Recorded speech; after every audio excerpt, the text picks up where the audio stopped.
আসছে। তো আশা করি এই ক্লাসগুলো যদি একটু দেখো তাহলে তোমাদের চেঞ্জিং সেন্টেন্সটি তোমাদের অ্যান্সার করতে সুবিধা হবে। যেহেতু তোমাদের ইংলিশ সেকেন্ড পেপারে সবচেয়ে বেশি মার্কস থাকে 10 মার্কস চেঞ্জিং সেন্টেন্সের উপরে, তাই ধারাবাহিকভাবে আমি আলোচনা করছি।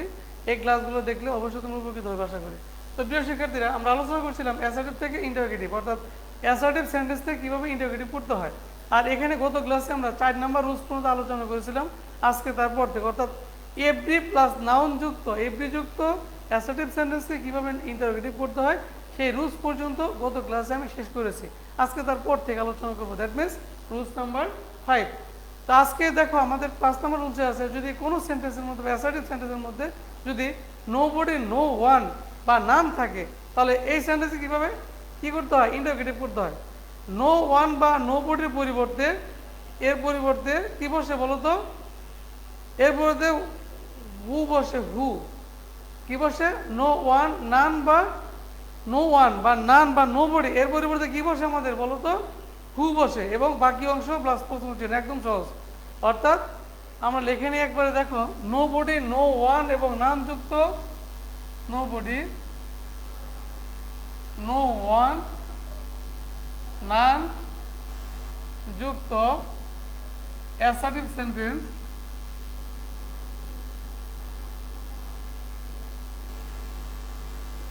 অ্যাসার্টিভ সেন্টেন্সকে ইন্টারোগেটিভ করতে হলে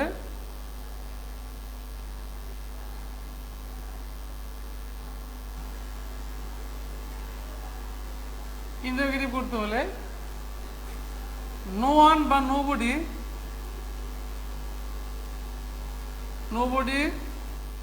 নো ওয়ান বা নানের পরিবর্তে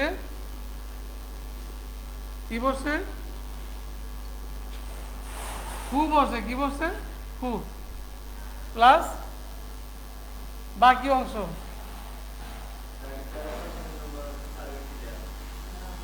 প্লাস প্রশ্নবোধক চিহ্ন।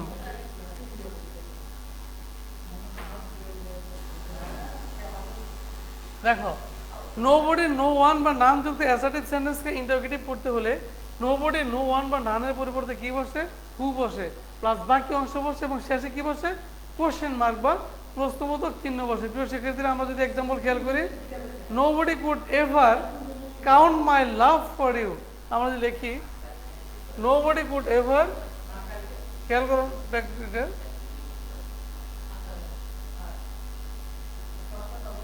nobody could ever count my love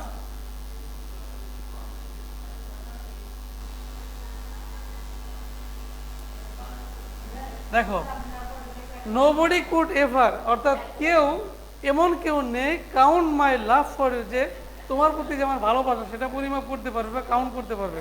nobody could ever count my love for you, তাহলে এই সেন্টেন্সটাকে যদি আমরা এই রুলস অনুযায়ী চেঞ্জ করি বা পরিবর্তন করি, তাহলে আমরা কি করবো, দেখো নোবডির পরিবর্তে কি হবে, হু হবে, কি হবে, হু, তাহলে আমরা লিখি হু। এরপরে দেখো যা আছে তাই, হু কুড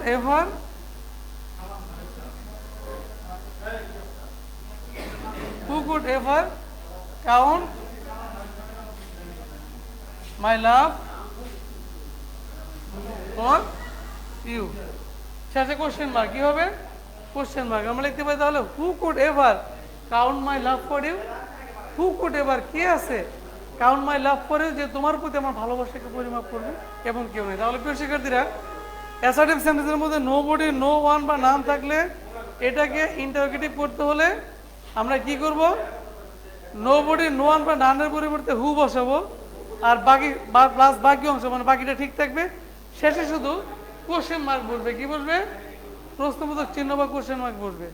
দেখো nobody could ever count my love for you, তাহলে who could ever count my love for you, নোবডির পরিবর্তে হু বসালাম, আর যা আছে সব ঠিক আছে, শেষে একটা কোশ্চেন মার্ক, ফুল স্টপের পরিবর্তে কি বসালাম, একটি কোশ্চেন মার্ক বসালাম। তো প্রিয় শিক্ষার্থীরা, আশা করি তোমরা রুলসটা বুঝতে পেরেছো। আমরা পরবর্তী রুলসটা তোমাদের সামনে এখন হাজির হচ্ছি। খেয়াল করো, যদি পরবর্তী রুলসটা হলো যে ইফ ইউজ বা ইফ দেয়ার ইজ ওয়ান, বা ইফ ইউজ অ্যাসার্টিভ সেন্টেন্সকে ইট যুক্ত, কি বলে, ইট যুক্ত, আমরা যদি খেয়াল করি ইট যুক্ত অ্যাসার্টিভ সেন্টেন্সকে আমরা যদি ইন্টারোগেটিভ করি বা ইট ইজ নো ইউজ যুক্ত অ্যাসার্টিভ সেন্টেন্সকে ইন্টারোগেটিভ করতে হলে আমাদের কি করতে হয় আমরা সেটা দেখব।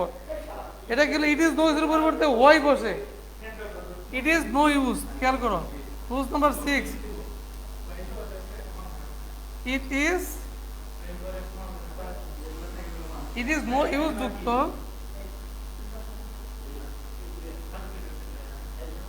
অ্যাসার্টিভ সেন্টেন্সকে ইন্টারোগেটিভ করতে হলে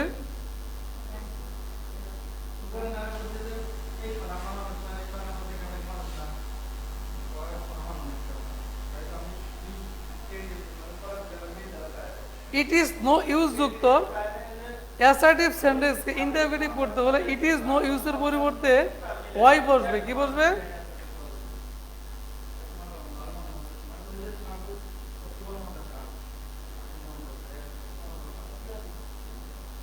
ওয়াই বসে। কি বসে? ওয়াই প্লাস, অর্থাৎ ইট ইজ নো ইউজের পরে যে ভার্বটা থাকবে আইএনজি যুক্ত ভার্ব থাকলে প্লাস আইএনজি যুক্ত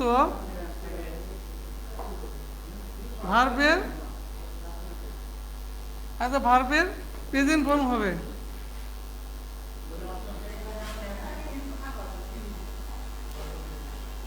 দেখো ইট ইজ নো ইউজের পরিবর্তে ওয়াই বসবে প্লাস আইএনজি যুক্ত ভার্বের কি বসবে? প্রেজেন্ট ফর্ম বসবে। কি বসবে?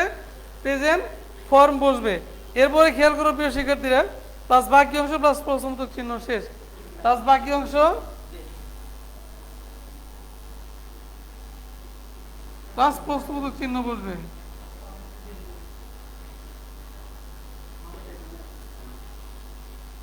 খেয়াল করো ইট ইজ নো ইউজ যুক্ত অ্যাসার্টিভ সেন্টেন্সকে ইন্টারোগেটিভ করতে হলে ইট ইজ নো ইউজের পরিবর্তে ওয়াই বসে, তারপরে এরপরে যে আইএনজি যুক্ত ভার্ব থাকে সেই ভার্বের পরিবর্তে শুধু ভার্বের প্রেজেন্ট ফর্মটা হবে, প্লাস বাকি অংশ হবে, আর শেষে কি হবে?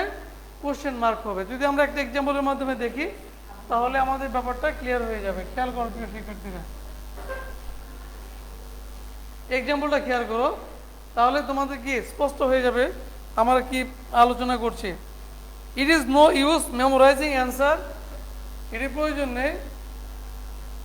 ইট ইজ নো ইউজ মেমোরাইজিং, দেখো ইট ইজ নো ইউজ, এটি প্রয়োজন নেই memorising, it is no use memorising answer for any question, memorising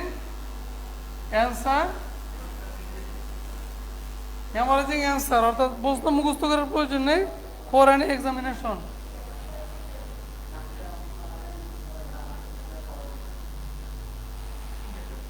for an examination it is no use, এটার প্রয়োজন নেই memorising answer for an examination, যে কোনো পরীক্ষার উত্তর মুখস্থ করার। খেয়াল করো আমরা বলেছি রুলসে ইট ইজ নো ইউজের পরিবর্তে ওয়াই বসে। কি বসে? ওয়াই। তাহলে ওয়াই, এরপরে কি ইট ইজ নো ইউজের পরের যে ভার্বটা থাকে এর আইএনজি যুক্ত ভার্বের কি প্রেজেন্ট ফর্ম হয়? কি হবে? Present form. তাহলে কি হবে? ওয়াই মেমোরাইজ, ওয়াই মেমোরাইজ, এরপরে ING verb present form plus বাকি অংশ বসে যা আছে তাই, answer for any examination.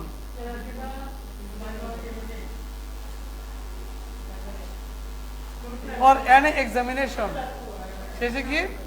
Question mark বসবে। শেষে কি? কোশ্চেন মার্ক বসবে। আমরা দেখো ইট ইজ নো ইউজ যুক্ত অ্যাসার্টিভ সেন্টেন্সকে ইন্টারোগেটিভ করতে হলে ইট ইজ নো ইউজের পরিবর্তে ওয়াই বসে, এরপর আইএনজি যুক্ত ভার্বটির প্রেজেন্ট ফর্ম বসবে প্লাস বাকি অংশ বসবে এবং শেষে কোশ্চেন মার্ক বসবে। আমরা যদি খেয়াল করে দেখতে পারবো it is no use memorising answer for any examination.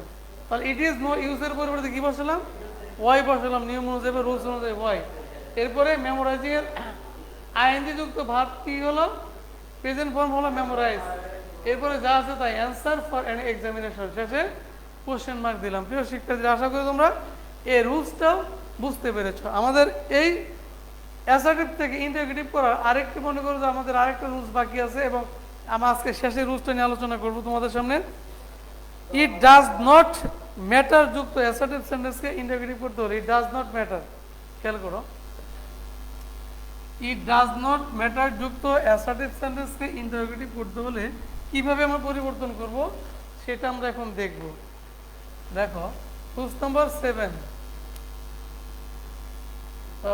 Rules number 7 দেখো, ইট ডাজ নট ম্যাটার কি আছে, ইট ডাজ নট ম্যাটার যুক্ত অ্যাসার্টিভ সেন্টেন্স ইন্টারোগেটিভ করতে হলে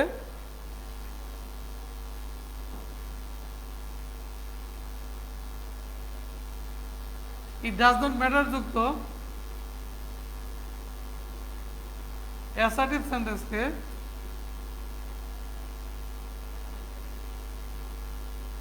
ইন্টারোগেটিভ করতে হলে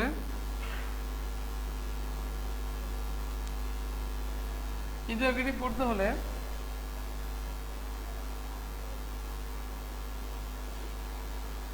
ইট ডাজ নট ম্যাটারের পরিবর্তে ইট ডাজ নট, খেয়াল করো, ইট ডাজ নট ম্যাটার যুক্ত অ্যাসার্টিভ সেন্টেন্সকে ইন্টারোগেটিভ করতে হলে ইট ডাজ নট ম্যাটার এর পরিবর্তে হোয়াট থট বসে, হোয়াট থট,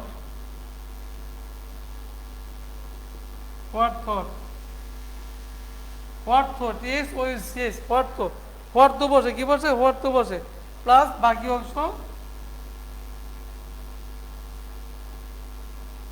প্লাস বাকি অংশ বসে, প্লাস প্রশ্নবোধক চিহ্ন বসে।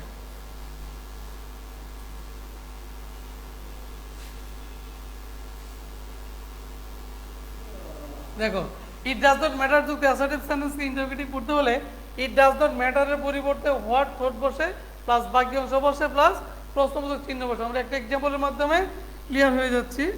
দেখো, it does not matter if we lose the game, it does not matter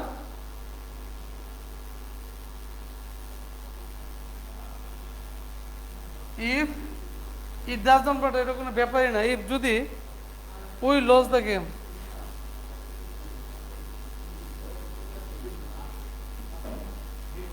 যদি আমরা খেলায় হেরে যাই তাহলে এটা আমাদের কোনো ব্যাপারই না, বা এটা আমাদের কোনো বিষয় না। যদি খেলা হেরে যায় কিনা এটা আমাদের কোনো বিষয় না, তাহলে it does not matter if we lose the game. প্রিয় শিক্ষার্থীরা খেয়াল করো, আমরা এটাকে চেঞ্জ করলে ইট ডাজ নট ম্যাটারের পরিবর্তে কি বসাবো বলো তো, বলো হোয়াট থট বসাবো, হোয়াট তো, কি বসাবো, হোয়াট থো,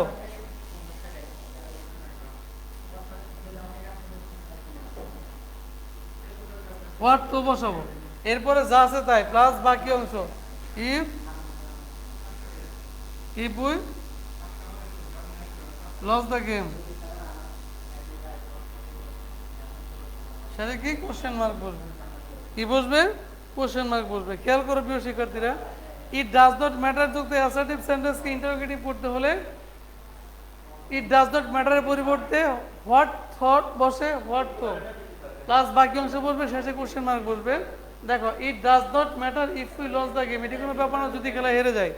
আর এটা হচ্ছে দেখো, ইট ডাজ নট ম্যাটারের পরিবর্তে হোয়াট তো, এরপরে বাকি অংশ if we lose the game, শেষে কোশ্চেন মার্ক। প্রিয় শিক্ষার্থীরা, আশা করি তোমরা এটা আজকে রুলসটি বুঝেছো, আলোচনাটি বুঝো। আগামীকালকে বা আগামী ক্লাসে আমরা তোমাদের সামনে অন্য একটা রুলস নিয়ে আলোচনা করব।